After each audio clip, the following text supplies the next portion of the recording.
But again, taking it to the next level, taking the movement to the next level is what we got out here, man. My brother just dropped on the phone, but he should be back. But anyway, a little background on Pro Hayes. Pro Hayes ran all the way from GA, Atlanta GA, all the way to DC. I believe his journey was about 21 days. 21 days where he literally ran all the way to DC to raise awareness of, raise awareness of police brutality, poverty, such and such and such and such, man. The list goes on again, man. But great dude, great dude. When he calls back, we're gonna make sure we get him on air. But for right now, we got the Just2 campaign. If you wasn't aware, my man Corey Knight is in the building. I got my man Anthony, the program director, in the building, man. Y'all introduce yourself, man. Y'all know yourself. Yeah. Well, I'm Corey Knight, CEO and founder of the Hope Foundation, which also created the Just2 campaign, just to take care of everything that we need to do on an independent level. And I'm Terrence Davis, Program Director of Hope Foundation, Reentry Network, Washington, D.C. And I'm Anthony Hopkins, Outreach Coordinator of the Hope Foundation Just2 Campaign. So, Corey touched on it a little bit, man. You guys are basically taking your campaign to another level by asking people to donate a mere $2.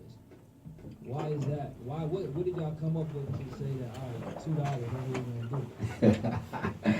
Well, when you think about it, $2 ain't nothing, You can walk up to somebody and say, man, give me $2, right? And, you can easily get it. And so just imagine, in the span of 3 years, 3 to 5 years, we get 1 million people to donate $2, right?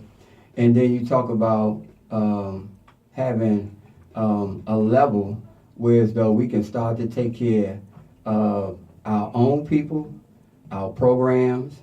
We can be able to educate our own kids, and that's the most important piece is the education piece, because our kids are learning this dysfunctional lifestyle, where I don't call it a lifestyle, I call it death style, right? And how our kids as a toddler, right?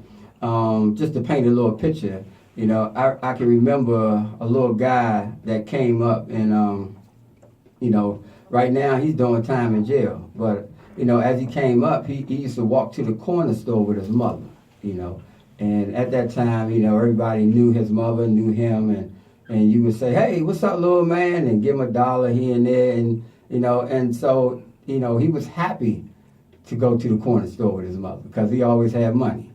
And so as you look at it, as time go on, the child begins to go to the store by itself, right?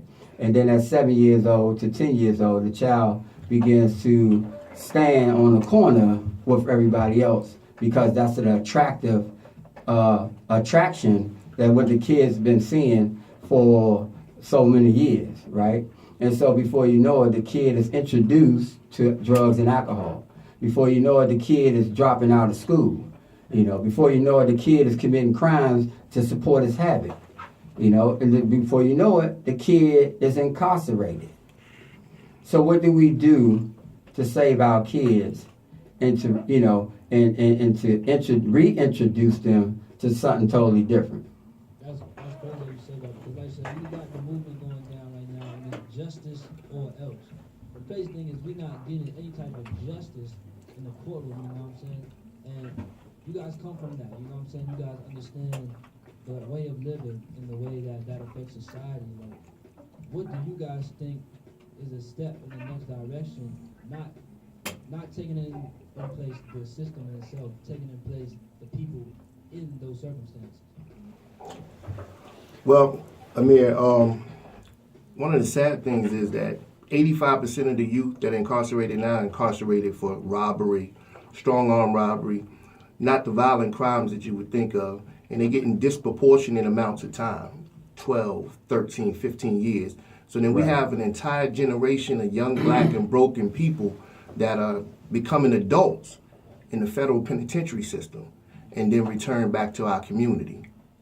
Okay. That's very true. I remember Corey telling me one day, man, it's like these people, they going through, like you said, they're robbing people, and they doing what they gotta do, and then it comes to the circumstances that it's not even worth it. That's right, That that's person right. may have like $9, and then you going away for 9 years. Right. So you basically just $1 for every. You just basically took $1 for every year that you had to go away. Good God Almighty. Absolutely. That's a serious thing, man. And when you know, we showed the kids that, and you know, because me and Terrence, we work with the juveniles in the Department of Corrections, like 3 days a week, and you know, we happen to actually spend some intimate time with these kids, and we only find out that they're just kids. And you know, when we gave them that, and we helped them to look at that, you know, they was like, man, you right, man. I've done some crazy stuff, man. You know, and it was like, and a lot of times, you know, what's saddening is they say, man, we wish we had somebody like you in our life, man. Right. We wish we had somebody like you around, right? It's crazy you said that too, because like, man, we don't have any rec centers in our community. There you go. Man, our education, our teachers, you know what I'm saying, they really teaching by the book and not teaching by experience. You know what I'm saying? Right. So what do you guys do in your everyday life that's basically substitutes for that, you know what I'm saying? Well, young folk, like anybody else or anything else that's broken, in order to fix it, you have to have a cognitive understanding of how it works internally. And you can't get that from a book. You know, that's something that you have to get boots on the ground, right in the midst of their pain with them. The challenge is always, how do we turn that pain into progress? And in order to be credible, you have to walk that journey with them, because they conform to what they see. And like Corey said, when we're in there, then they're telling us like, well, we didn't see people like you coming in our neighborhoods telling us that we didn't have to conform to what we see on the corner. You know, the negative part of that is that by the time we give them that spiel, they're already facing 5, 6, 7 years. You know, the Just2 campaign is designed to prevent that, because we don't have to get them on the other end. You know, we can get them before they get there, but we don't want to be in a position where we're dependent on grants, you know, that someone else can decide at any given moment that our program is not important. And also on that, you know, we as men have to be involved. We have to stay involved, because a lot of kids that I've run across, because you know, I deal with the youth. I coach basketball. I'm a youth minister at my church. So we have to stay involved, because a lot of kids come to me and they was like, man, you know, you've been through it. You know, I've been locked up most of my life. I used drugs. And they say, man, you're a perfect walk to say that you could be turned around. And I tell them, yeah, if I can do it, you can do it. And they come to me and they say, but I don't have nobody to tell me or to show me exactly what I'm doing wrong or to guide me the right way. So that's why I'm so glad that I got hold of the Hope Foundation when I did almost 4 years ago, because the one thing for sure and two things for certain, we can put you on the path, but you got to walk it. You know, the kids today sometimes get discouraged when things don't fall when they wanted to fall. Things don't go their way when they wanted to go. You know, but what you got to realize that it takes work. Like I was telling you earlier, it takes work. Everything don't fall in your lap. So, like, and also when you had the mentality, a lot of them had the mentality, because I was incarcerated, I can't get a job. I automatically can't get a job. I'm here to tell you that's not true.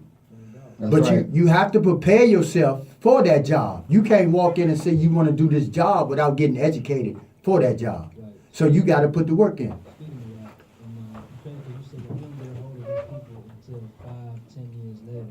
But the crazy story that's been going around, I sent it before actually, it's been going around these past 2 weeks, is the prison, I forgot where it came from, there's a prison debate team that actually faced off against the Harvard. Yeah, I heard that. I Mhm. saw that. Yeah, And won. I saw that. I saw that. And it's crazy because a lot of people say our most brilliant minds are incarcerated. Mm-hmm. But And that's when they true. go into society, they don't even have the chance to even show off their skill set or what they've learned while behind those doors. Right, You know what right. I'm saying? That's Right. true. That's How true. fair is that?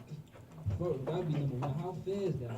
And then number two, how do we take the steps to basically prepare these people, not prepare these people for society, but make sure that they get their just due. You know what I'm saying? And so, all right, for me, I'm glad you kind of just touched bases on that. You know, I went to jail in 2005, right? And, you know, I was sentenced to 3 years, right? And you know, I was always born for greatness. I already know that, right? I was great in everything I did. I was drawing. I played the trumpet in school. You know, I had a junkyard band. You know, when I was coming up as young, we was partying, man. Everything we did was great. And so when I went to jail, the first thing I did was shut everybody off, right? It's because when you entertain the wrong conversations, you end up doing the same thing as though when I, came to jail, manipulating, lying, and stealing. And so I was able to stand up on my own 2 feet when I was incarcerated. And I said, you know what, because I'm a 007 don't mean I had to hang with everybody, you know what I'm saying, with the 007 number. And we wasn't segregated because actually he was in a system or in a federal system where as though it wasn't that rough, right? And I'm saying that because I'm glad that I wasn't sent to a place that it wasn't that rough. So I had the opportunity to educate myself, to reinvent, right, the old Corey that I used to be, And so I had to change my attitude, my mindset, my behavior, the way I think, the way I act, the way I perceive life, right? Because a long time ago, I perceived life like everything was supposed to have been given to me, And so I built this dysfunctional lifestyle, right, coming up from under people that taught me how to roll a joint, how to drink alcohol, how to steal, all the other stuff, right? And then I had to reintroduce myself to a new lifestyle. And so I built this model. I built the model to come out here and reintroduce myself to not surviving, but living. Now, it's easy to survive outside. You can go steal and break into cars or whatever, and then you're only surviving for your drug of choice, especially if you're on drugs. And so it's hard to readjust yourself to learning how to live, right, with just a scrap. Because when I first came home, I'm a plumber by trade. When I first came home, I had a job at KFC. And, that was humility right there when you told, man, I ain't working at no KFC. But, thank God, and this is why I built the mentor program, because I had a mentor when I came home. And that mentor said, well, where you was working at when you was incarcerated? I said, man, I was working in the kitchen. Because the kitchen was where I could survive at. I can get all the chicken, I know, shout out to whoever listening to me right now, the green peppers and onions. Yeah.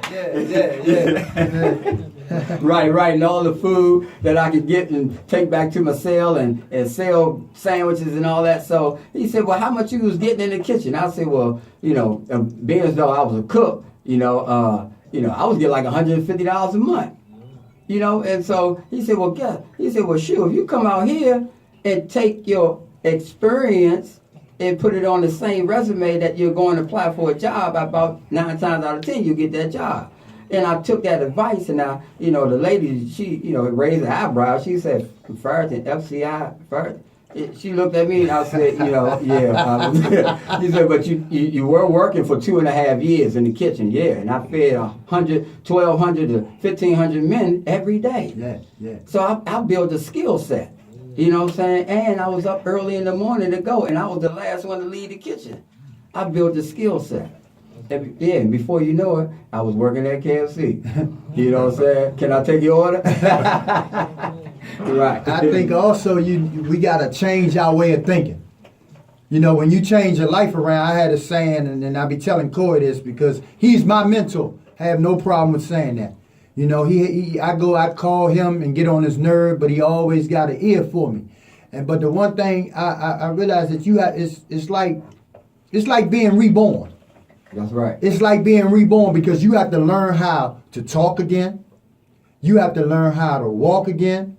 You have to learn how to be sociable because when I was using, I didn't want to talk to you unless you was talking about getting high. Mm-hmm. So you got to change all that around. You have to make sacrifices and just leave people alone that's not on the same path you're trying to be on. And a lot of times you think that that's going to make them a square, that the person going to talk about them. Listen, if they not with you trying to do better, why would you want to be with them anyway? So it's just you just got to set your mind right to put everything else to the side. Okay. Oh, I'm sorry. All right, I was, yeah. That's right. All right, so let me touch on the Just2 campaign just a little bit, right? Okay, go ahead. That's right, pay the bill, pay him. Don't let him cut us off. Don't let him cut us off. Uh-huh. Pro Hayes is back in the building, and Portland Creed is back in the building, man. Catch us here every Sunday talking this good, thought-provoking content, you know what I'm saying? We be right back. Let's pay these bills. Come on with it. Nah, I